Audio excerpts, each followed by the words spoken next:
He's feisty, he's Italian, but most importantly, he's entertaining. I'm Ashley with WatchMojo UK, and today we're counting down our picks for the top 10 Gino moments on This Morning. You know, it doesn't make any sense what you said. It's a different recipe. It's got nothing to do with macaroni cheese. You know? What? Before we begin, we publish new content every day, so be sure to subscribe to our channel and ring the bell to get notified about our latest videos. For this list, we'll be looking at Chef D'Acampo's brashest, loudest, and most hilarious encounters with the hosts of the popular daytime ITV show. Look, can you see that? Well, Pinicati. It's PN. I don't know how to spell it. Put it back. Number 10, Spaghetti Bolognese Rage.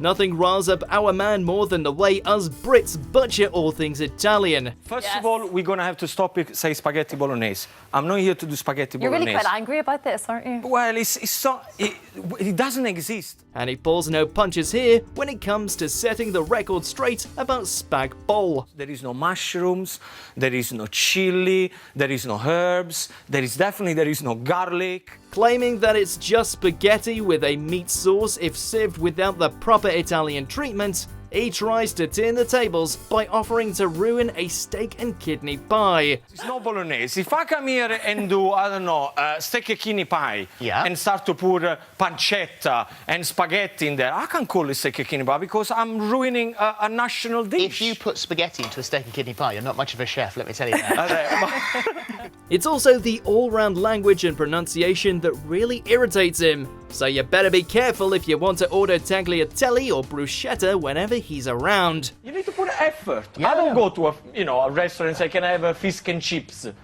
You know, I pronounce it properly. Well, I'll have Number 9, Gino's new car.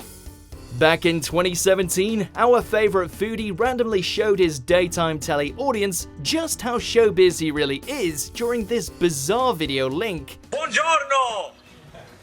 What are you in? Where are you? I'm in my car. In typical fashion, he's running late to the studio, so he introduces his section of the show live from the back of his motor.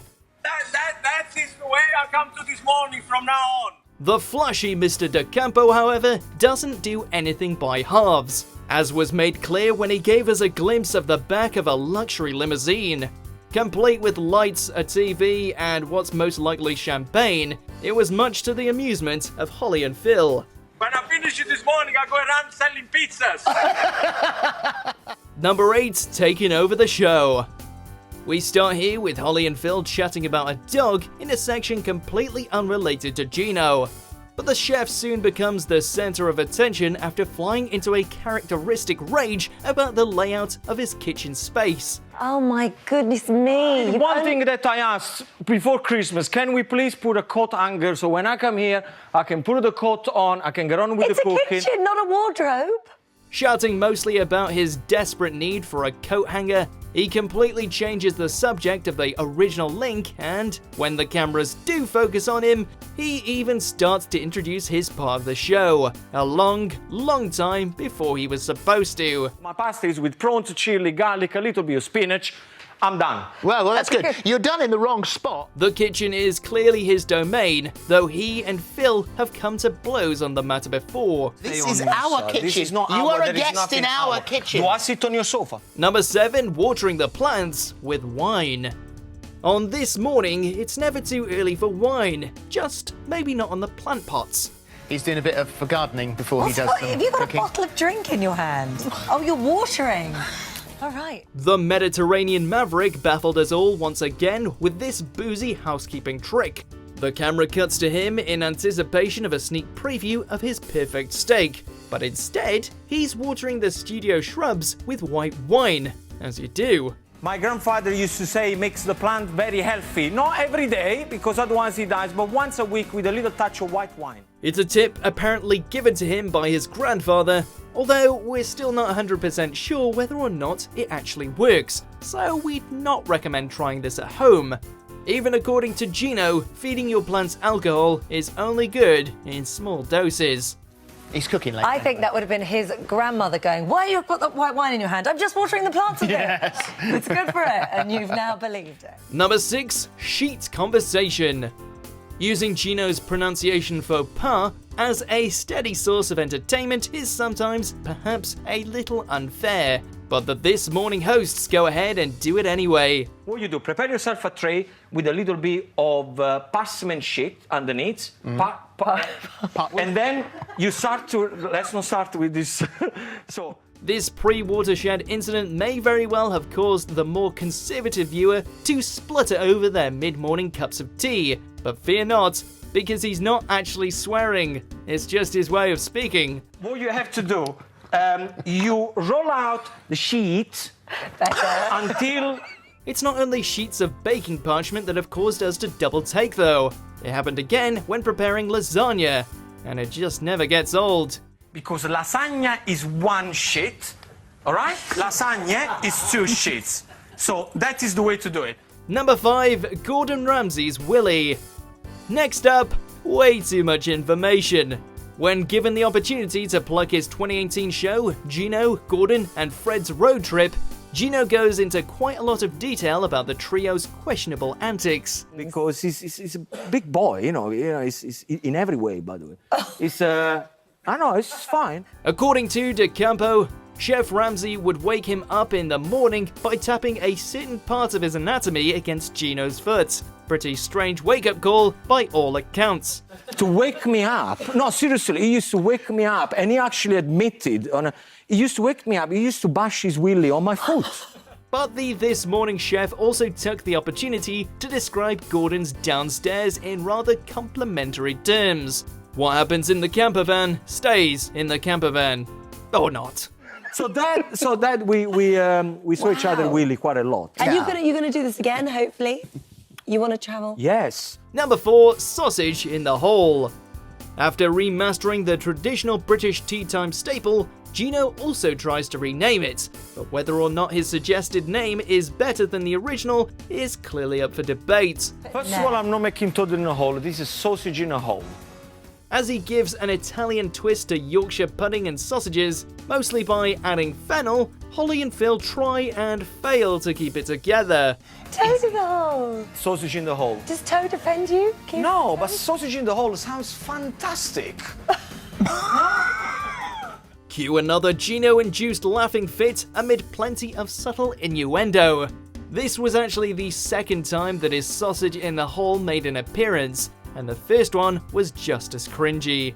The husband comes back from hard days of work, okay? What does he want more than anything else in life?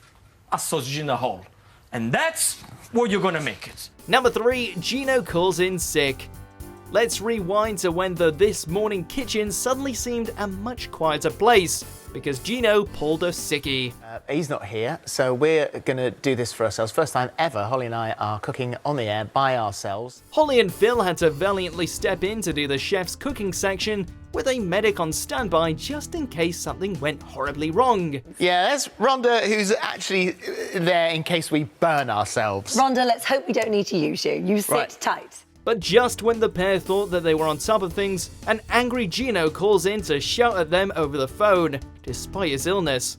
Gino? How many times I said to stir the pasta? Stir the pasta. Stir the pasta and the garlic and the chili is burning. It's not burning. It's not burning. Like a feisty Italian omnipresence, even from afar he makes sure that his Prosecco and crab linguine is done right. Gino? Yes. Goodbye. What do you mean goodbye? Number 2, if my grandmother had wheels. We're still not completely sure if this one is a mistranslated Italian proverb, or just some of Chef D'Acampo's own fantastic nonsense. Whatever it is, it was perfectly executed, and it left the presenters in stitches. In an off-the-cuff response to Holly's claim that if his dish had ham in it, then it would be closer to a British carbonara, Gino comes out with this. Oh, well, I'm glad you're standing there. Do you agree? Yeah. But you know what I mean? If my grandmother had wheels, she would have been a bike. You know what, The result was almost carnage, with Holly on the floor and Phil coming close to choking on his pasta. Please, anybody help me here in the kitchen? Oh my God, he choked! Number 1. The Naked Chef. As we all know, Gino is definitely not a shy person. However, it still came as a shock to some when he cooked bistecca di pancetta in the Altogether, all to celebrate this morning winning the Best Daytime Show at the 2011 National Television Awards. I made a promise and we're gonna keep it, but we concentrate on the cookie. Yes. Okay. Giving us all an eyeful of his own ciabatta buns. He even went one step further by removing his apron and showing the audience his Italian flag pattern breadstick holder. Somebody knitted for me, I thought it was quite cute. Although anyone who saw him on Gino, Gordon and Fred knows it's nothing we haven't seen before. Guys! Oh! No! I didn't tell me this was a nudist bitch! This is fantastic! Do you agree with our picks? Check out these other great clips from WatchMojo UK and subscribe for more great content.